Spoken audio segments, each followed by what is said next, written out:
Et si je te disais que c'était possible d'investir dans des entreprises qui sont éthiques et socialement responsables et en plus de ça, d'obtenir un meilleur rendement. De cette manière, tu obtiendrais les deux côtés de la pièce avec un meilleur rendement et tout simplement plus de sommeil en sachant que tu as investi dans des entreprises qui sont éthiques, socialement responsables et qui amèneront notre société vers la décarbonation.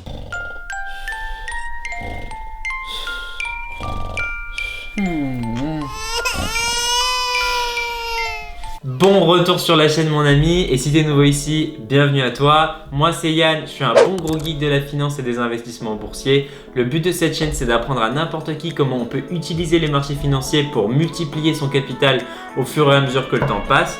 Comme tu peux le voir avec moi aujourd'hui, je vais avoir Marguerite qui va être là pour le reste de cette vidéo.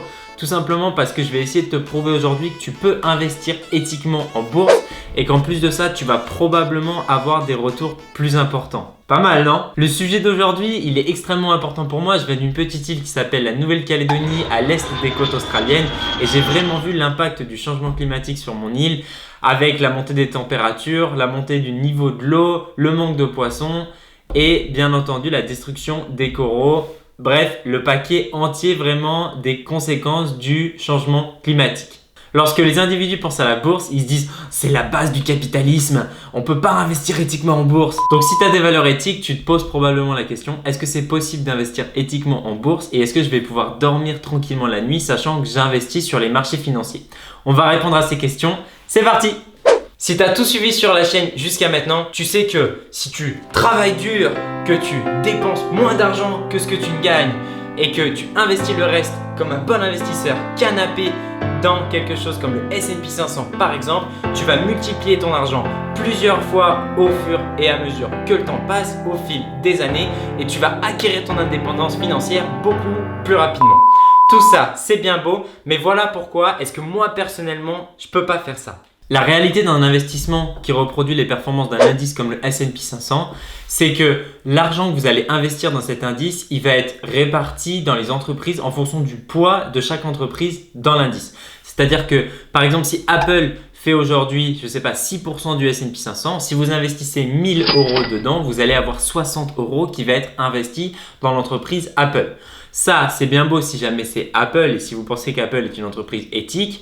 Maintenant, la deuxième chose, c'est qu'il y a aussi des entreprises dans le S&P 500 que vous n'allez peut-être pas forcément apprécier. Si vous investissez dans le S&P 500, il faut savoir que vous allez investir dans des entreprises par exemple de pétrole comme ExxonMobil ou Chevron ou aussi des entreprises comme Coca-Cola, Pepsi et même des entreprises de cigarettes comme Philip Morris. Après, bien sûr, la définition de ce qui est éthique ou pas, elle est propre à chacun et c'est à vous de juger si vous pensez que ces entreprises sont éthiques ou non. Si vous voulez voir le poids de chacune de ces entreprises dans l'indice, vous pouvez voir le graphe ici. Donc personnellement, pour moi, le S&P 500, c'est merci mais non merci. Je veux pas forcément que mon argent il soit alloué vers ces entreprises de pétrole, ça ne m'intéresse pas. La vraie question, c'est donc comment est-ce qu'on peut éviter ce problème ? Comment est-ce que vous allez pouvoir allouer vos capitaux vers des entreprises qui sont éthiques et socialement responsables? Et comment est-ce que vous allez savoir quelle entreprise est éthique et socialement responsable? En fait, l'industrie financière a créé des métriques financières pour pouvoir noter si une entreprise ou un tracker, un ETF est éthique ou non. Et ces métriques s'appellent E, S et G et c'est pour environnement, social et gouvernance. Le métrique financier E, donc de l'environnement, c'est donc si l'entreprise est respectueuse ou non de l'environnement, si elle a mis en place des cibles pour réduire ses émissions de gaz à effet de serre et si tout simplement elle est transparente à ce sujet-là et si elle divulgue ces informations au grand public. Ensuite, on a donc le métrique social, comment est-ce qu'une entreprise interagit avec ses employés, avec par exemple aussi ses fournisseurs et le climat politique dans lequel l'entreprise fait son business. Ensuite, le dernier métrique, c'est donc le métrique de gouvernance et ça va vraiment être en haut de l'entreprise, c'est-à-dire qui est-ce qui dirige l'entreprise, est-ce qu'il y a autant de femmes que d'hommes, est-ce que le CEO, qui est la personne la plus haute placée de l'entreprise, elle est rémunérée normalement comparée au reste des employés. Voilà, c'est vraiment en largeur et en hauteur tout ce qui se passe dans l'entreprise. Bon voilà, tu sais maintenant qu'il existe des critères extra-financiers qu'on nomme donc ESG et que ça va te permettre de savoir si une entreprise ou alors un fonds, un tracker, un ETF dans lequel tu investis est éthique, socialement responsable ou non. Tout ça, c'est bien beau, mais imaginons maintenant que tu n'en as vraiment rien à faire de tout ça et que tout ce que tu veux, c'est un plus grand rendement pour tes investissements. Plus d'argent. Moi, ce que je veux, c'est de l'argent, Yann. Bon alors, si le seul truc qui t'intéresse, c'est le retour que tu vas obtenir sur ton capital d'investissement, voilà pourquoi est-ce que tu devrais quand même considérer investir éthiquement en bourse. Mon premier argument, il va être aidé par une recherche qui a été faite par MSCI qui dit 3 points cruciaux. Le premier, c'est tout simplement que tu auras plus de retours en investissant dans des entreprises qui ont des métriques extra-financiers ESG très élevées. Ensuite, le deuxième point, c'est tout simplement que la baisse durant des périodes baissières de marché des entreprises qui ont des métriques financiers ESG très faibles, elle est plus importante. Et le dernier point, c'est tout simplement que les entreprises qui ont des bons métriques financiers ESG, elles sont moins volatiles que les entreprises qui ont des mauvais métriques ESG. Ensuite, mon deuxième argument, c'est tout simplement qu'on sait aujourd'hui que la plupart des grands gouvernements mondiaux et des pays mondiaux ont des cibles de neutralité carbone d'ici à 2050, 2040 et 2060. L'année dernière, on a vu la Chine, le Japon et la Corée du Sud promettre une neutralité carbone d'ici à 2050 et 2060. Et très récemment, les États-Unis, avec Joe Biden à la tête, ont promis de réduire leurs émissions de gaz à effet de serre de 50% d'ici la fin de la décennie. Pas la prochaine décennie, non, la fin de cette décennie. Maintenant, comment est-ce que tu penses qu'ils vont réussir à atteindre moins 50% d'émissions de carbone à effet de serre aux États-Unis d'ici à 2030? Ça paraît fou. En fait, pour faire cela, ils vont donc devoir imprimer des trillions de dollars et d'euros pour les pays par exemple européens pour pouvoir réduire leurs émissions de gaz à effet de serre, et ils vont donc donner cet argent aux entreprises qui vont réduire les émissions carbone dans l'atmosphère. Donc je te pose maintenant la question, sachant que la plupart des pays mondiaux, ils ont promis une neutralité carbone d'ici 30 ou 40 ans, quelles entreprises vont continuer de grandir au fur et à mesure que le temps passe et quelles entreprises vont surperformer dans le futur? Mais ouais, on est d'accord, c'est ces entreprises d'énergie renouvelable, d'électrification des véhicules, de bâtiments plus efficients, tout simplement parce que on en a besoin, notre société en a besoin, toi et moi on veut voir ces entreprises grossir parce qu'on veut moins d'émissions de carbone sur la planète et nos gouvernements veulent la même chose également. Donc il n'y a tout simplement rien qui va pouvoir stopper ces entreprises de grossir. Maintenant, si tout ça, ça t'a toujours pas convaincu, laisse-moi te montrer quelques exemples d'entreprises qui n'ont pas respecté les critères ESG. On peut d'abord regarder des entreprises comme Enron ou Lehman Brothers et le prix de leurs actions en bourse. Non, je déconne, on ne peut pas. Elles n'existent plus ces entreprises parce qu'il y a eu des gros scandales, parce que les métriques ESG n'étaient pas respectées dans l'entreprise. Mais on peut aussi regarder des entreprises un peu plus récentes comme Wirecard en Allemagne qui a eu un scandale récemment. Voilà le prix de leur action aujourd'hui en bourse et ce qui s'est passé sur l'année dernière. Ou alors des entreprises que tu connais peut-être comme Volkswagen qui a eu un gros scandale en 2015-2016, surtout sur un critère environnemental. Et tu peux regarder aussi l'impact sur le cours de leur action. C'est incroyable, tout simplement, tu veux pas que ton argent il soit investi dans ces entreprises qui ont des mauvais métriques ESG parce que le cours de leur action, il peut tout simplement aller à zéro en 6 mois et tu perdrais tout ton investissement. Et pour te dire toute la vérité, toi et moi, on n'est pas les seuls à penser que les investissements éthiques et socialement responsables, c'est vraiment l'endroit où il faut placer son argent pour la prochaine décennie ou les 20 prochaines années. Si on regarde la quantité d'argent qui a été mis dans ces trackers qui sont donc avec des métriques financiers ESG de qualité, on constate qu'il y a eu 4 fois plus d'argent qui a été investi dans ces trackers au cours de l'année 2020. C'est tout simplement incroyable. En fait, il y a un peu une règle d'or en finance. Si tu veux faire plus de retours financiers, il faut se placer là où la plupart des gens vont se placer demain ou après-demain. En plus, la plupart des grands gestionnaires d'actifs mondiaux, comme les BlackRock ou les JP Morgan par exemple, qui gèrent des trilliards de dollars, ils doivent répondre à une demande cliente de plus en plus stricte sur les respects des critères extra-financiers ESG. C'est-à-dire que la plupart des gens, ils veulent savoir que leur argent il est investi dans des entreprises qui sont socialement responsables et qui ne sont pas forcément nocives pour l'environnement.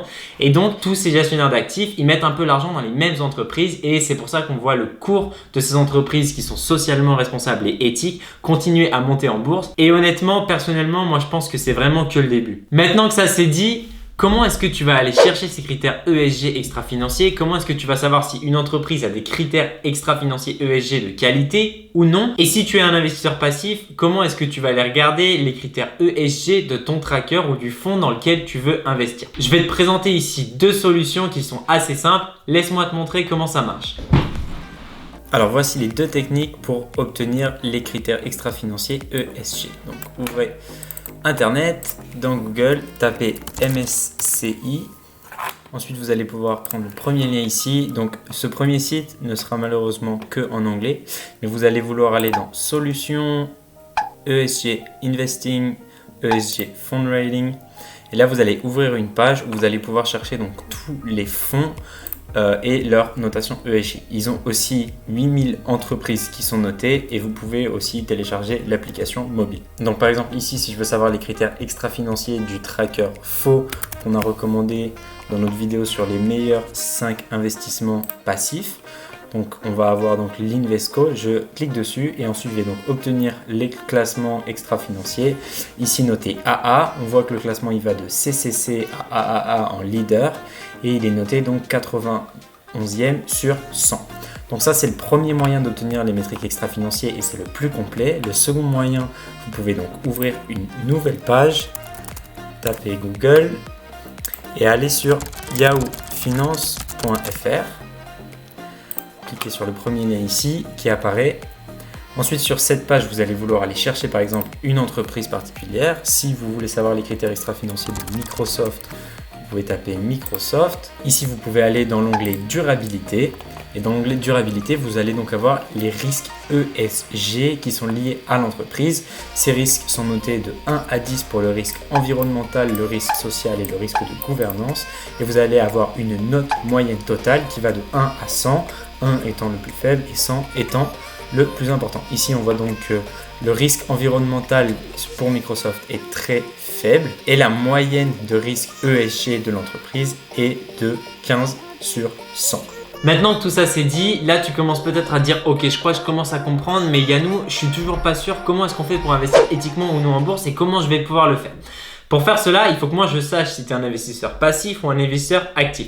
Si tu es un investisseur passif, tu vas vouloir investir dans des trackers ou des ETF qui ont tout simplement des métriques extra-financiers ESG très élevées et les professionnels financiers ont créé ces trackers qui excluent tout simplement les entreprises qui ont des métriques ESG très faibles et qui sont nocives pour l'environnement. Et là, tu te dis probablement « Ouais, super, je vais pouvoir investir éthiquement en bourse. Ah mais attends, je sais pas du tout trouver un tracker et je sais pas ce qu'est un bon tracker ESG moi. Comment je vais faire ça ?» Et c'est là que j'interviens mon gars. Je t'ai fait donc un petit document Excel où tu vas trouver les meilleurs trackers dans lesquels investir avec le moins de frais possible. Et je t'ai fait une petite colonne pour te dire si tu vas pouvoir les inclure ou non dans ton PEA. Mais non, arrête. C'est pas la peine de me remercier. Ça va, t'inquiète. Bref, maintenant, si tu es un investisseur actif et que tu veux vraiment te salir les mains et aller encore plus loin dans tes investissements éthiques et vraiment sélectionner tes entreprises pour pouvoir choisir celles qui sont vraiment bonnes pour l'environnement, socialement ou la gouvernance en général. Dans ce cas-là, il va falloir savoir un peu plus sur la finance, les métriques financières, qu'est-ce qui est un bon prix d'achat et qu'est-ce qui n'est pas un bon prix d'achat et quelles sont vraiment ces entreprises qui vont amener notre société vers la durabilité. Si ça t'intéresse et tu peux me le dire dans les commentaires, je peux faire des vidéos en te disant à quel moment j'investis et dans quelles entreprises et à quel prix. Je fais en sorte de toujours investir dans des entreprises qui sont éthiquement et socialement responsables et j'essaie toujours de les avoir au prix le plus bas et bien entendu, moi aussi j'ai envie de gagner de l'argent. Donc peut-être que c'est quelque chose qui peut t'intéresser dans une prochaine vidéo. Dis-le moi dans les commentaires si c'est le cas. Ok, faisons notre petit récapitulatif habituel.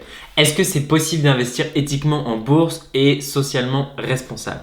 Oui mon ami, ça l'est. Tu peux décider, et c'est ton choix de le faire, d'investir ou non éthiquement en bourse et de faire en sorte de placer ton argent dans ces trackers qui sont donc E, S et G et qui seront mieux pour l'environnement en général. La réalité, c'est que ces trackers, ils ne sont pas parfaits et que c'est plus des trackers d'exclusion que des trackers d'inclusion, c'est-à-dire que ça va surtout enlever les pires entreprises planétaires plutôt que de vraiment sélectionner les meilleures. Si tu veux aller encore plus loin, Tu peux soit investir dans des trackers vraiment qui vont se concentrer sur les énergies renouvelables par exemple, ou si tu es un investisseur actif, aller sélectionner tes entreprises par toi-même, mais il va te falloir un peu plus de connaissances sur la finance. Maintenant, si tu me demandes mon avis perso, en réalité, on est vraiment dans la merde avec le changement climatique et chaque euro ou dollar compte. Il faut vraiment commencer à allouer les capitaux vers la transition énergétique et ça commence par chaque individu et c'est chaque petite pierre que chaque individu va placer qui va nous amener vers la durabilité. Et je crois vraiment que c'est à toi et moi de commencer à montrer l'exemple. Voilà, c'est tout pour moi dans cette vidéo. J'espère vraiment que tu as appris quelque chose et que tu sais maintenant comment on fait des investissements éthiques, socialement responsables ou non. Bien entendu, le plus important, c'est vraiment que tu investisses ce dans quoi tu es confortable d'avoir, des actions où tu sais que tu es content de les avoir sur plusieurs années ou voire 10, 15, 20 ans. Bien entendu, comme toujours, prends soin de toi. Moi et Marguerite, on te voit dans la prochaine vidéo. Bye bye. Tchuss!